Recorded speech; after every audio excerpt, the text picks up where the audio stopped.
வாராகி, என் அன்பு குழந்தையே, என்னுடைய அழகான தங்கமே, நிறைய முறை நீ என்னிடம் கேட்ட ஒன்றுதான். ஏன் எனக்கு எப்பொழுதும் கஷ்டம்? ஏன் எனக்கு எப்பொழுதும் வாழ்க்கையில் நிம்மதி இல்லை? ஏன் என்னை எப்பொழுதும் சித்திரவதை செய்கிறீர்கள் என்று நீ கேட்டதுதான். நான் உன்னை எந்த ஒரு பொழுதும் சித்திரவதை செய்வதில்லை. உன்னுடைய வாழ்க்கையில எதையோ நான் தப்பான விஷயம் செய்யறத அனுமதிக்கிறதே இல்லை. ஆனா நீ என்ன புரிஞ்சுக்கிறது அவ்வளவுதான். இதுக்கு முன்னாடி எல்லாம் நீ உன்னுடைய வாழ்க்கையை யாரு கெடுத்தாங்களோ, உன்னுடைய வாழ்க்கையை யாரு தப்பான பாதைக்கு கொண்டு போறாங்களோ அவங்கள திட்டிக்கிட்டு இருந்த. ஆனா இப்போலாம் ஒரு படி ஏறி நீ என்ன தெரியுமா செய்யற? இந்த வாராகிய திட்ட ஆரம்பிச்சுட்ட. நீதான் வாராகி எனக்கு எதுவுமே செய்யறதில்ல, நீதான் வாராகி என்ன ரொம்ப சித்திரவதை பண்ற. எந்த தெய்வம், எந்த தாய் தகப்ப தன்னுடைய பிள்ளைங்களுக்கு தப்பான விஷயத்த செய்வாங்க சொல்லு? எந்த தெய்வமும் எந்த ஒரு பொழுதும் யாருக்கு எப்பையும் தப்பான ஒரு விஷயத்த செய்யறதே கிடையாது. முதல்ல அதை புரிஞ்சுக்கோங்க. மனசுல நிம்மதியை கொண்டு வாங்க. சில பேர் உங்களை பிடிக்காம உங்களை விட்டுட்டு போறாங்கன்னா அதுக்கு காரணம் தெய்வம் தான் அப்படிங்கிறது கிடையாது. சில பொருட்கள் உங்களை விட்டு போகுதுன்னா அதுக்கு காரணம் தெய்வங்கிறது கிடையாது. எல்லாம் ஒரு காரணம் இருக்கும். கூடிய சீக்கிரமா எல்லாம் புரிய வரும். மனசளவுல உடைஞ்சு போயிருக்க. இப்போ நான் எவ்வளவுதான் உனக்கு எடுத்து சொன்னாலும் உன் மனசு நிச்சயமா எதையுமே ஏத்துக்காது.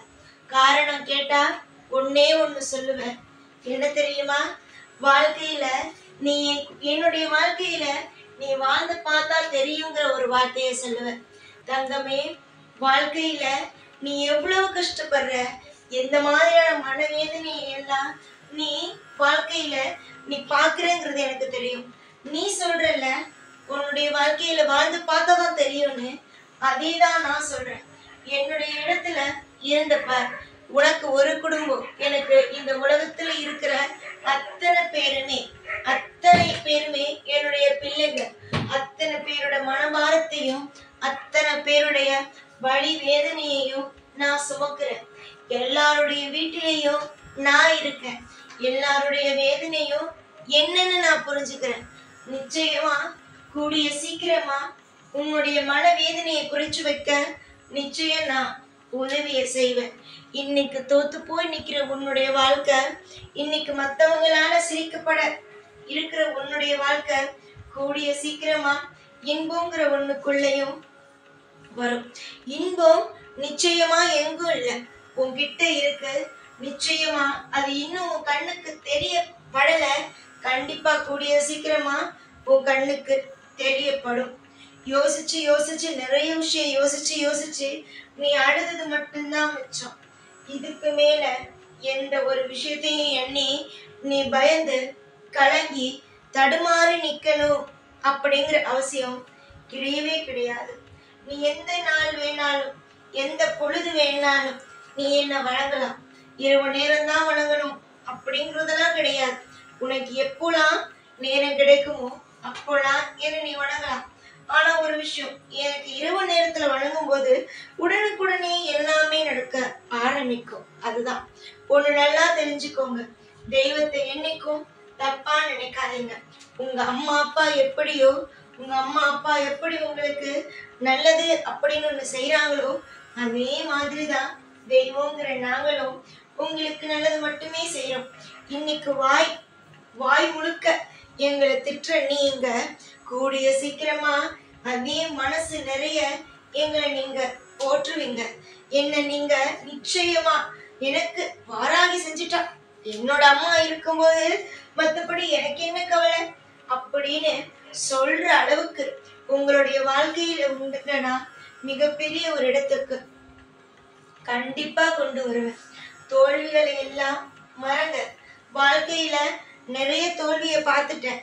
இனிமே தோல்வியே மறக்கிற அளவுக்கு சந்தோஷம் அப்படிங்கிற ஒண்ணு உன் வாழ்க்கையில வந்து உட்காரும்.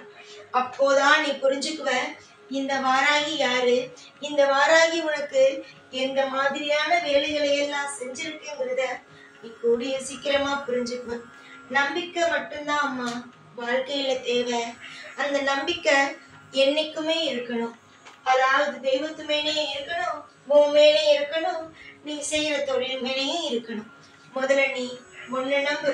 தேவையில்லாம எந்த விஷயத்தையும் பத்தி யோசிச்சு கவலைப்பட்டுக்கிட்டு வாழ்க்கையில நிம்மதியை மட்டும் என்னைக்கும் விட்டுடாது. நிம்மதி மட்டும் போணுச்சு, வாழ்க்கையில எப்பயும் நல்லது அப்படிங்கிற ஒண்ணு நடக்காமலே போயிடும். நீ தொடர்ந்து முயற்சி செஞ்சுக்கிட்டு இருக்கிற ஒவ்வொரு காரியத்திலையும் வெற்றி அப்படிங்கிற ஒண்ணு வந்து அமரும். நீ தேவையே இல்லாம கலங்கிக்கிட்டு இருக்க, அந்த கலக்கமெல்லாம் கூடிய சீக்கிரமா உன்னை விட்டு போகும். இதுவரைக்கும் நடந்த எல்லா விஷயத்தையும் விடு, இனிமே நடக்க போற விஷயத்த மட்டும் பாரு. நிறைய நாள், நிறைய நேரம், நிறைய பொழுது கவலைப்பட்டாச்சு. இதுக்கு மேல கவலைங்கிற ஒண்ணு உன் வாழ்க்கையில இடம்பெற போறது கிடையாது.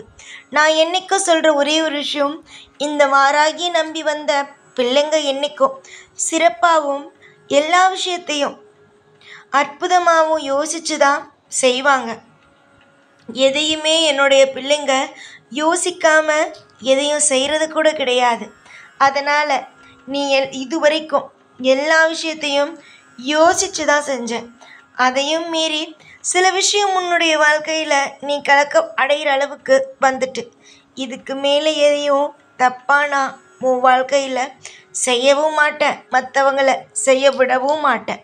இனிமே தொடர்ந்து உன் வாழ்க்கையில் போராட்டம் அப்படின்னு நினைக்காது. இனிமே உன்னுடைய வாழ்க்கையில் தொடர்ந்து வெற்றி வெற்றி வெற்றின்னு நினை.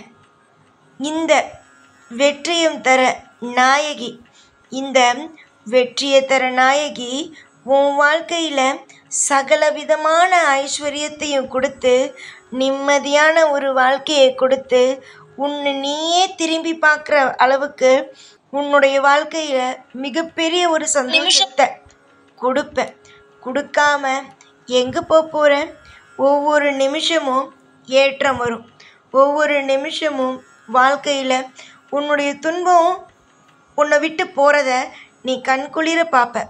உன் துன்பம் உன்னை விட்டு போய் சந்தோஷங்கிற ஒன்று உன் கூட வந்து நினச்சி இருக்கும். புரிஞ்சுதா? நான் சொல்கிற விஷயம் என்னென்னு புரிஞ்சுதா? இப்போவே சந்தோஷமாக இருக்குல்ல?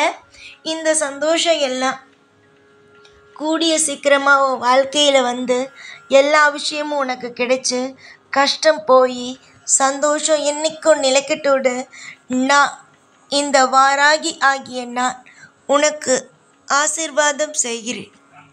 எப்பொழுதும் எல்லா நாளும் உன் கூடவே இருந்து உன்னை வாழ வைத்து அழகு பார்ப்பேன்.